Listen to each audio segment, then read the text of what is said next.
मोहित करने के लिए संसार के लोगों को, लेकिन कामदेव ने पहले ही प्रयोग कर दिया किसके ऊपर? ब्रह्मा जी के ऊपर।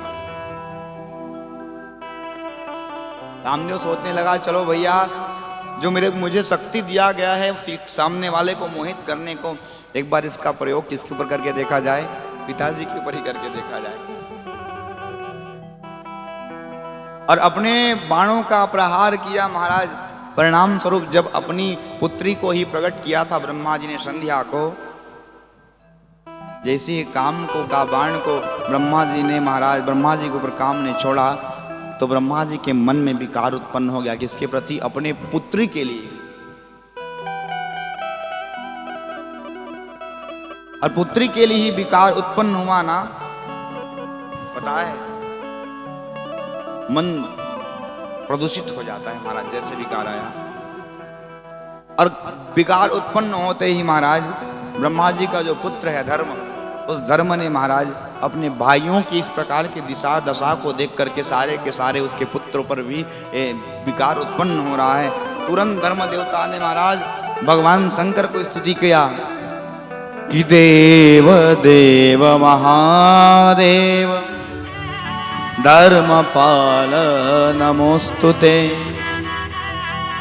सृष्टि स्थिति विनाशान कर्ता शंभो त्वमेव ही। धर्म है स्तुति करते हैं कि हे भगवान शंकर, भगवान शंकर से कहते हैं जितने भी यहाँ पर देवता हैं सब में विकार उत्पन्न हो गया। ब्रह्मा जी भी आज विकार उत्पन्न हो गया, विकारग्रस्त हो गए हैं। भगवान शंकर आए और शंकर ने आकर के ब्रह्मा जी को फटकार लगाया।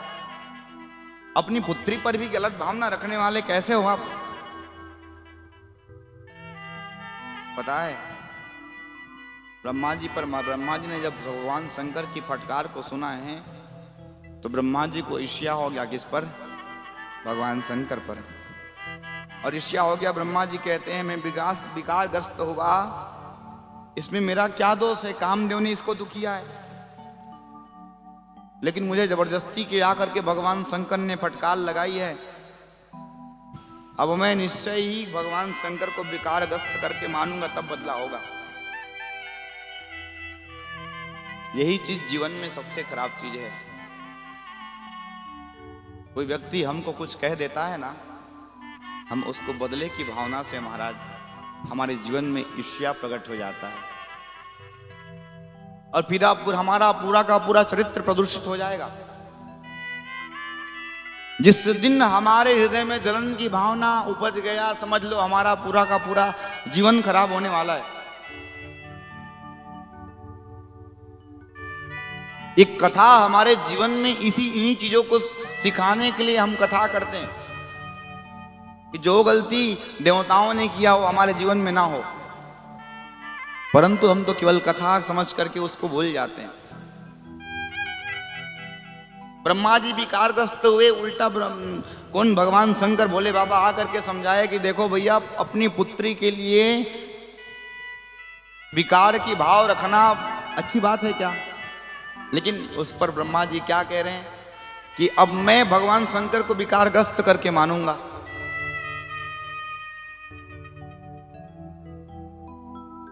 ब्रह्मा जी कहते नारद से, बेटा तब मैंने भगवती शक्ति का उपासना किया, देवी का, और किस लिए?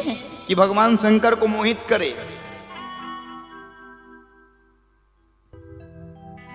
ये बदले की ही भाव तो है। तभी जानते हैं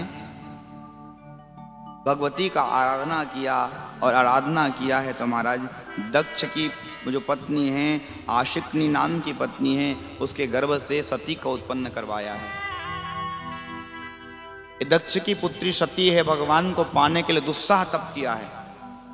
ऐसा तप किया कि क्या बताएं। और भगवान शंकर को पति के रूप में प्राप्त किया। आगे इसको विस्तार से भी सुनेंगे। लेकिन भगवान भोले बाबा को विकार ग्रसित करना चाहते हैं, लेकिन भोले बाबा कभी जीवन में विकार से ग्रसित होने वाले नहीं है भाई। भोले बाबा तो अद्भुत हैं, जिसको काल भी कुछ बिगाड़ नहीं सकता, उसको महाराज काम क्या बिगाड़ेगा। और उसी भोलेनाथ की हम सब यहाँ कथा सुनने के लिए उपस्थित हैं। भगवान सती के साथ सुंदर लीला कर रहे हैं और उस समय भगवान शिव को माया से महाराज दक्ष मोहित हो गया। भगवान शंकर के माया से दक्ष मोहित हो गया है और उसने भगवान शंकर को अपमानित करने के लिए हरिद्वार के कनखल में एक यज्ञ किया है। सबने सबको बुलाया लेकिन भगवान शंकर को नहीं बुलाया। सती जी ने आज अपना लीला प्रारंभ किया। भगवान जो भी करते हैं ना, हमको शिक्षा देने के लिए लीला करते हैं। इसलिए गोविंद की, उस परमात्मा की, उस ठाकुर की, उस भगवान शंकर की किसी भी प्रकार की लीला पर हमको संशय करना नहीं चाहिए। हमारा संशय कथा सुनने के लिए महाराज समाप्त होता है। संशय विहंग उड़ामन हारी, मंगल भवन अमंगल हारी। राम कथा सुंदर करतारी, संशय विहंग उड़ामन हारी। महाराज जिस प्रकार से पक्षी गा अगर आपके खेत में चल रही है और आप जा करके ताली बजाओ तो उड़ के भागती है, उसी प्रकार हमारे हृदय में जो संशय है, हम कथा सुनते हैं तो उठ करके भाग जाता है। दक्ष है कि द्वारा जब भगवान शंकर को आमंत्रित नहीं किया गया, फिर भी देवी सती महाराज जिद करके अपने पिता के घर पे गई हैं और पिता के घर में जाकर के देखी भगवान शंकर को किसी भी प्रकार से वहां पर आहुति नहीं दिया जा रहा है। क्रोध के माने कांपना आरंभ कर दिया और जानते हैं वहीं पर क्रोधाग्नि से अपने पूरे के पूरे शरीर को भस्म कर दिया है। और भस्म करने के बाद पुनः महाराज हिमांचल के घर में प्रगटी और हिमांचल के घर में प्रकट करके पार्वती बन करके ऐसा तपस्या किया कि भगवान शंकर को पुनः प्राप्त किया। सा पुनश्चम समाराध्य तपसा कठिनेन वै तमेव परेमेशानम भरताराम समुपाश्रिता। केवल संक्षिप्त रूप में सती चरित्र को सुना है ना, नारद जी प्रसन्न हो गए और कहे पितामह ब्रह्मा जी, मैं सती चरित्र को सुनकर के इतने में प्रसन्न नहीं हुआ, इतने मेरा मन नहीं भरा। प्रसन्नता तो है लेकिन मन नहीं भरा है। मैं शिव और सती के चरित्र को विस्तार से सुनना चाहता हूं। ब्रह्मा जी कहते, वाह रे नारद, तुम धन्य हो जो भगवान के चरित्र को सुनने के लिए तुम्हारे अंदर इतनी जिज्ञासा जो भई है। नहीं तो लोग महाराज ये जो केवल दो कान है ना, इस दो कान से किसी भगवान के चरित्र को सुनना तो बड़ी दूर की बात है भाई। एक कान, हमारा जो कान है ना, किसी की बुराई सुनने के लिए हमेशा तत्पर रहता है। किसी की चुगली सुनना हो ना कहीं पर तो नहीं सुनने वाला रहेगा, फिर भी महाराज वहां पे जाके कान को साफ कर लेगा, बोलेगा और बता तू क्या कर रहा था सामने वाला।